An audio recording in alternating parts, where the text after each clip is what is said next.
teman-teman, assalamualaikum warahmatullahi wabarakatuh. Berjumpa lagi dengan kami di sini di Tatap Wicara. Ya, thank you. Jadi kali ini kita kedatangan seorang narasumber yang akan mewakili gambaran gen alpha ya, mungkin gen alpha tepatnya di kampung kita nih. Kan sekarang di sosial media itu agak lebih banyak mencolok gen alpha jadi jadikan konten kan. Dan tanda kutip itu selalu dimiring-miringkan oleh sebagian, apalagi teman-teman dari gen Z itu selalu menjadikan gen alpha sebagai objek. Tapi untuk kali ini kita kedatangan seorang gen alpha yang ya menurut kita cukup luar biasa di umur segitunya dia sangat aktif dan juga berprestasi. Nah, mari kita sambut Kakak Farah. Ya, halo Kak. Thank you telah datang di studio kita ini di lorong 2. Dari mana Farah? Kenapa masih pakai baju sekolah? Jadi baru-baru sekali nih pulang sekolah Kak, aduh. Oh, iya. Langsung datang ke studio? Iya. Karena dapat panggilan. Oke Farah, jadi kedatangannya Farah ini mau kita tanya-tanya soal bagaimana kesibukannya Farah sebagai gen alpha ya di kampung kita. Iya. Nah, mungkin langsung saja Farah. Pertanyaan saya ya apa kesibukanmu di sekolah selain kan kalau sekolah itu normalnya kan mata pelajaran kan sekolah. Iya. Nah kalau kamu kan ada kesibukanmu lain, apa itu Farah?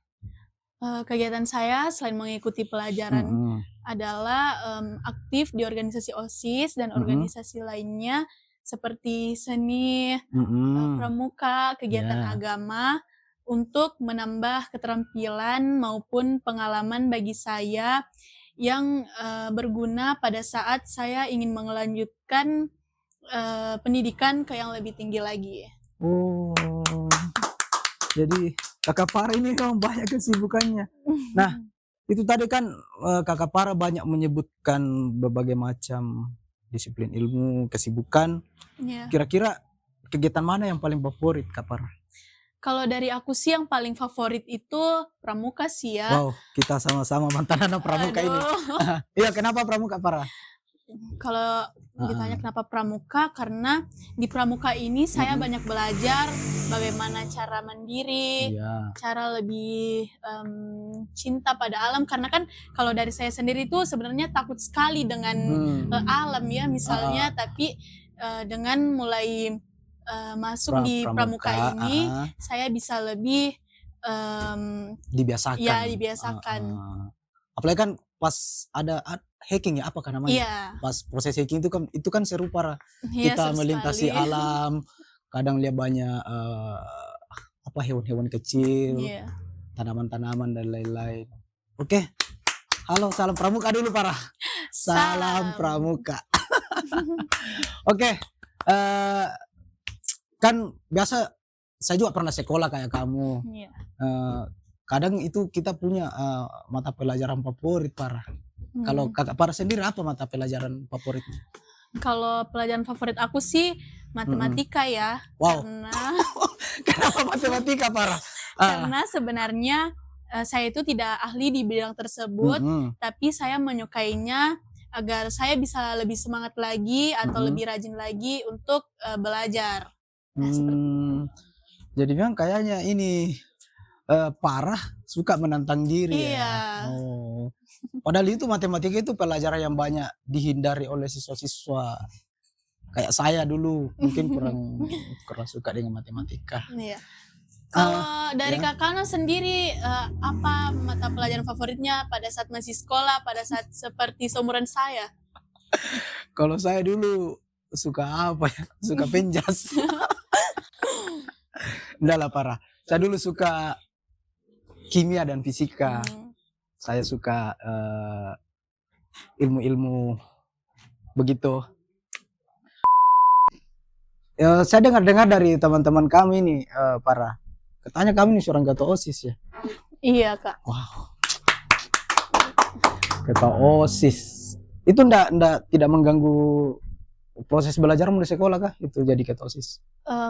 Kalau dari saya sendiri, untuk mengganggu pelajaran itu tidak sama sekali ya, karena dengan menjadi pengurus OSIS atau menjadi ketua OSIS itu lebih memotivasi diri saya untuk lebih giat lagi belajar.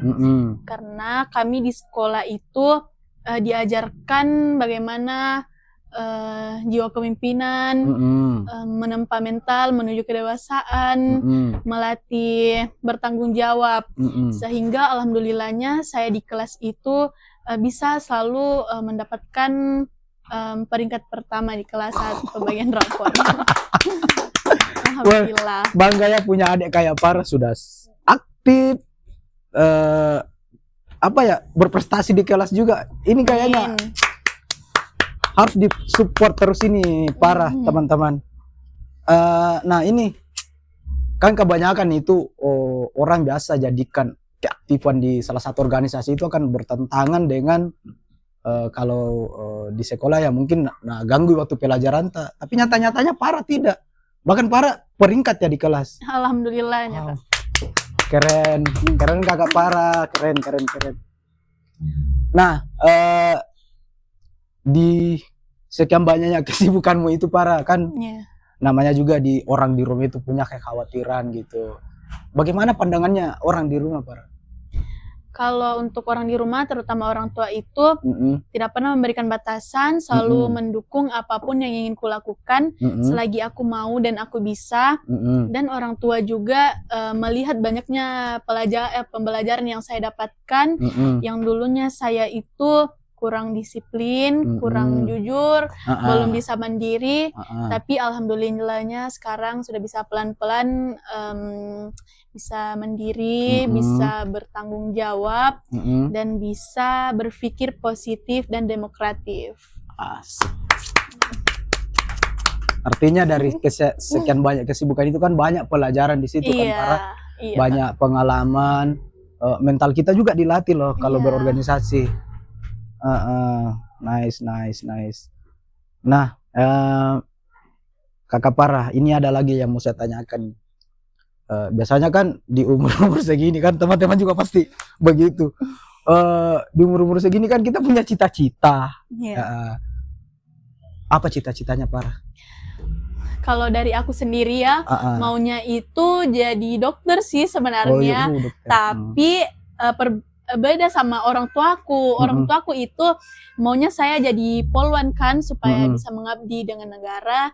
Jadi saya memilih menjadi dokpol. Nah, sekalian Mito daripada ada kolaborasi antara kedua pilihan itu. Iya, Kak. Oh iya, semoga cita-citanya Farah dikabulkan ya Allah. Amin. Amin ya rabbal alamin. Kita bangga juga punya adik kayak Farah yang aktif, punya cita-cita yang mulia, sampai singgung kata mengabdi untuk negara itu. Aduh. Itu keren sekali loh Farah. Aduh, makasih, Kak. Di umur kayak kau itu kata mengabdi kepada negara itu mungkin agak kurang diperbincangkan di seumuran kamu. Semoga cita-cita kamu itu bisa terkabulkan. Iya, amin. Amin. Nah, apa harapan kamu Farah untuk teman-teman yang sibuk juga dengan kamu? Kan biasa mungkin mereka ini sementara nonton. Iya. Yang kayak kamu juga, halo teman-teman. Mungkin dia juga aktif di OSIS, ada organisasinya, ada komunitasnya. Apa pesan-pesannya, Farah? Pesan-pesan aku untuk kita ini ya, kalian jangan pernah berpikir kalau kalian itu tidak bisa melakukan apa-apa. Semua orang itu punya prosesnya masing-masing. Kalian itu hebat. Jangan pernah bandingkan proses kalian dengan proses orang lain hanya karena proses kita ini jauh lebih lama dibandingkan mereka. Karena sebenarnya kita itu bisa selagi kita mau terus berusaha dan terus berdoa. Setelah itu Allah akan mengatur semua yang terbaik untuk kita. Pokoknya untuk teman-teman di luar sana, teruslah mencoba dan bangkitlah saat engkau jatuh, teruslah gali potensi dan raih prestasi untuk membanggakan orang-orang di sekeliling kamu. Nice quotes. Oke, keren ini parah. Parah, keren, parah. Aduh, parah ya. Parah ya. Sekali. Nah, Parah ini kan, kamu kelahiran berapa, Parah? Sebenarnya saya itu kelahirannya 2010, Kak, tapi banyak orang yang menyangkanya di atas itu. 2010, Iya. Berarti masuk Gen Alpha, Parah di Iya, masih bocil sekali. Masih bocil. Nah ini kan generasimu itu hidup bareng dengan teknologi, Parah. Iya. Teknologi, atau lebih kerennya lah kita gadget, sosial media lah, sosial media. Itu kan kalian hidup bersamaan dengan itu. Beda kami dapat itu, saya dapat sosial media itu pas kuliah. Jadi ada apa ya, itu adalah sesuatu yang sangat baru dalam otak saya. Sedangkan kalian itu kan dari kecil sudah berbarengan dengan itu. Nah, kadang kan kita lihat banyak fenomena-fenomena di sosial media gitu kan. Menurutmu ini, Farah, bagaimana cara yang sedikit lebih dewasa dan sedikit lebih baik menggunakan sosial media di era sekarang? Oke, jadi kalau menurut aku ya, dan baru-baru ini juga saya mendapatkan proyek P5 di sekolah tentang bagaimana cara menggunakan media sosial dengan bijak. Iya. Nah, di sekolah itu saya diajarkan tentang apa itu cyberbullying. Cyberbullying itu sesuatu hal yang dapat membuat atau menyakiti hati orang lain secara online. Jadi kita sebagai pemuda yang baik harus selalu menjunjung tinggi etika dalam berkomunikasi, Kak. Oh, iya, nice. Karena memang fenomena yang terjadi sekarang, para kuliah itu kadang orang berkomentar di sosial media tanpa menggunakan itu yang dibilang tadi, tanpa menggunakan etika dan adab ya mungkin. Mereka tidak filter dulu, tidak menyaring dulu, langsung emosinya yang tersulut langsung komentar, mengata-ngatai. Dan tahu ndak dampak dari bullying itu atau perundungan itu sangat merusak mental kan, Farah? Iya, betul sekali, Kak. Karena misalnya pernah ndak menurutmu ini, Farah, kan kita ini punya circle pertemanan yang luas, pernah ndak dapat teman yang kena bullying dan bagaimana dampaknya secara langsung? Kalau itu sih pernah sekali ya, karena semisal di kampung kita mungkin banyak juga yang seperti itu, Kak, kayak ada yang merasa kayak dibully, terus merasa mentalnya itu mental down. Iya, terus merasa tersisihkan juga. Artinya itu rasa percaya dirinya yang akan turun. Ya. Iya. Dan itu menurut kita ya, mungkin kita banyak yang sepakat di sini teman-teman, bahwa ketika mental sudah kena, kepercayaan diri sudah kena, dan kita sudah merasa tersisihkan, kita akan susah bergerak. Apalagi teman-teman yang sering kena bullying itu, ketika sudah mengalami perasaan itu cepat dirangkul teman-teman, cepat. Karena kita hendak tahu siapa sebenarnya teman-teman kita yang akan menjadi selalu orang yang mensupport kita. Jangan sampai orang yang sering kita bullying justru yang selalu mendukung pergerakan kita. Begitu kan, Para? Iya, betul sekali itu, Kak. Jadi satu kata untuk teman-teman di luar sana, Para, misalnya stop bullying atau apa? Iya, untuk teman-teman yang ada di luar sana ya, misalkan seperti yang dibilang Kak Kano, untuk stop bullying atau perundungan karena berdampak buruk kepada orang yang dibully itu. Iya, karena bisa itu tadi yang mentalnya down atau percaya dirinya yang mengurang karena habis dibully oleh orang tersebut. Jadi untuk teman-teman yang ada di luar sana, tolong ketika ada yang misalnya ada teman yang dibully, ya dirangkul seperti yang dikatakan tadi Kak Kano. Iya, itu sih. Iya, karena memang saya lihat beberapa tempat itu sedang mengkampanyekan itu teman-teman, persoalan bullying, karena itu sangat betul-betul menjadi musuh kita bersama teman-teman. Walaupun kadang kita dengan alasan bercanda, ya kita ndak tahu kedalaman hati seseorang seperti apa. Iya. Jadi kalau mau bercanda itu lihat orang dulu, misalnya oh ini memang orangnya dia santuy, ya ndak apa-apa lah digas. Tapi kalau dia memang orangnya cool, ya jangan coba-coba. Nanti coolnya berubah dingin, beku dan menjadi batu, itu menjadi batu dia. Jadi teman-teman yang sering melakukan atau menjadi korban bullying, tetap semangat, kita ada kok sama-sama di sini. Ini mau Kak korek-korek dulu sedikit tentang kepribadiannya Para yang di luar dari kesibukannya gitu. Iya. Para apa hobinya Para? Hobi aku itu mendengar musik sih Kak. Wow, nice. Contoh musik yang sering mendengar? Contoh musik pop kayak ya mungkin kita tahu sendiri jadi. Oh iya, genre-genre pop iya. Ya. Nah, kan seperti yang dibilang tadi, Anda itu tumbuh berkembang bersama dengan teknologi. Iya. Ini kan banyak platform sosial media kan. Apa platform favoritmu? Favorit aku sih TikTok ya, karena pasti yang seusia aku memang sukanya TikTok. Oh iya, saya juga main TikTok Para. Mungkin berteman di sana. Oh iya. Apa didapat di TikTok? Kenapa disuka TikTok? Karena di TikTok juga, misalnya saya gabut, bisa saya nonton TikTok supaya tidak terlalu gabut, dan di TikTok juga saya banyak termotivasi karena banyak konten-konten yang positif menurut saya. Berarti algoritmamu bagus tuh. Sistem caranya ini bagus. Nah, kalau bisa disebut siapa konten creator favoritmu? Kalau untuk konten kreator belum ada sih Kak, mungkin ada tapi lupa. Tapi kalau konten biasa saya sukanya itu yang lawak-lawak karena lucu, jadi lucu-lucu. Iya, sering ketawa lihat. Oh iya. Kalau dari Kakak sendiri sukanya atau ada kapan yang favorit menurut Kakak? Kalau saya itu kan seringan juga TikTok, YouTube. Kalau yang instan itu TikTok, Instagram itu informasinya instan. Kalau untuk yang banyak edukatifnya itu sebenarnya lebih ke YouTube. Iya. Di sana saya ikuti channelnya Pak Fahrudin Faiz. Dia banyak membicarakan sesuatu di situ. Tapi kalau TikTok saya juga punya andalan. Ada namanya Mendy itu lucu. Mendy itu cewek yang kontennya ada-ada aja begitu. Jadi saya suka lihat ekspresinya, saya suka lihat isu-isu yang dia kembangkan. Iya, TikTok juga sangat menghibur.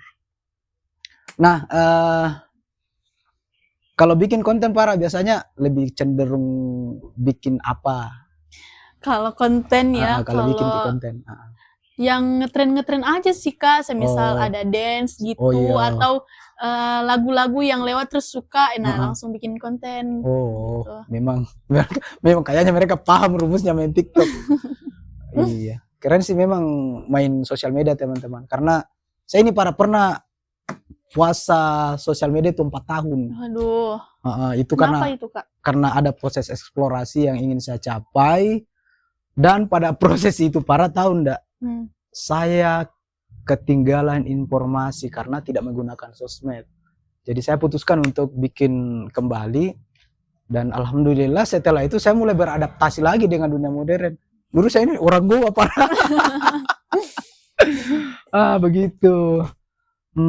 Ada lagi Para yang ingin kamu share ke teman-teman? Semisal apa? Apa Di? Apa Kak? Dari hobimu tadi itu yang mendengarkan musik. Iya. Apa yang kau dapat ketika kau mendengarkan musik? Perasaan mula bagaimana? Saat aku dengar musik itu biasanya juga tergantung musiknya itu tergantung dengan suasana hatiku. Karena mood. Karena liriknya itu kayak banyak lirik yang bisa dibilang kayak relate. Relate sekali. Baru ada yang membunuh. Oh iya. Paham, I know. Lanjut. Apa lagi? Terus apa ya? Mungkin karena lagu kan asik ya, jadi kalau lagi sedih biasanya dengar musik langsung berubah moodnya. Oh, memang musik begitu deh. Dia sangat mempengaruhi kondisi kejiwaan seseorang. Iya. Kita ngomong-ngomong soal musik parah. Memang musik itu pertama kali muncul di kehidupan manusia itu sebagai terapi. Tapi seiring berkembangnya zaman dia berubah menjadi entertain. Jadi bersyukurlah teman-teman yang mampu merasakan sensasi ketika mendengarkan musik. Artinya Anda mendapatkan kembali fungsi utama dari musik, yaitu sebagai sarana terapi. Kenapa orang-orang musik itu mereka selalu sering menggunakan musik sebagai alternatif, pengobatan alternatif mereka. Dan tidak apa-apa itu mendengarkan musik, tidak apa-apa. Menurut saya ya pribadi tidak apa-apa. Kita kembali ke konteks parah soal kesibukanmu. Ya. Nah saya ini kalau ku dengar tadi pembicaraanmu parah, kau lebih banyak condong ke aktif di sekolah ya, dengan backup OSIS dan juga pramuka. Nah kira-kira para apa pesan-pesan sama orang-orang di sekitar ini, khususnya orang-orang OSIS di mana sekolah para kah? Di SMP Negeri 1 Alla, guys. Oh iya, ya, untuk orang-orang terkasih di SMP 1 Alla. Apa para? Pesan aku untuk teman-teman yang ada di SMP 1 Alla, saya bersyukur sekali mendapatkan teman dan rekan kerja yang luar biasa. Terima kasih kepada OSIS SMP Negeri 1 Alla. Kenangan ini akan saya simpan dengan indah, seperti kenangan kebersamaan, kesuksesan, tantangan. Terima kasih juga atas pengalaman berharga yang saya dapatkan selama saya menjadi bagian dari OSIS SMPN 1 Alla. Untuk OSIS jadilah generasi yang dapat membawa perubahan, dapat membanggakan, dan di OSIS juga saya itu banyak belajar yang tidak saya dapatkan di kelas. Terima kasih kepada pembina OSIS SMP Negeri 1 Alla yang selalu menasihati saya dan pengurus OSIS lainnya. Semoga kedepannya OSIS SMP Negeri 1 Alla bisa lebih baik lagi. Oke. Thank you. Kepo juga teman-teman, saya ini adalah alumni SMP 1 Alla. Iya, aduh. Saya penasaran siapa pembinanya? Kalau untuk pembinanya itu Pak Baharudin. Yang dari DD kan? Iya. Oh, Pak Bahar. Saya masih dapat. Halo Pak Bahar. Dulu Pak Bahar ini guru PKN ku. Iya, masih memang dia PKN memang. Iya Pak. Saya masih ingat itu beberapa motivasi kalau di kelas. Dan kalau ada kegiatan di sekolah, Pak Bahar memang sangat support kegiatannya siswa. Iya. Oke. Tepuk tangan dulu untuk energi yang kita dapatkan di SMP 1 Alla. Dan ini keluarannya loh. ini produknya SMP 1 Alla. Gue juga produknya SMP 1 Alla. Iya, alumninya juga. Walaupun ya tidak sekencang para waktu seumuran para ya. Nah, apalagi para di apa kegiatanmu dekat ini para? Kegiatan dekat ini?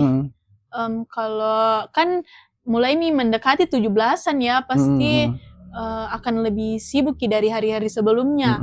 Karena kan kalau 17-an pasti banyak lomba yang digelarkan toh. Jadi saya sebagai ketua OSIS juga menggerakkan pengurus OSIS atau siswa-siswa di SMP 1 Alla untuk terjun atau latihan untuk persiapannya di 17-an ini. Oh iya, memang ini adalah momentum 17-an ini selalu ditunggu-tunggu di kampung tak, di kalangan sekolah, bahkan masyarakat itu selalu ditunggu-tunggu. Semoga tahun ini lebih meriah dari tahun sebelumnya ya. Ya. Dan semoga prestasinya SMP 1 Alla lebih wow lagi dibanding kemarin-kemarin.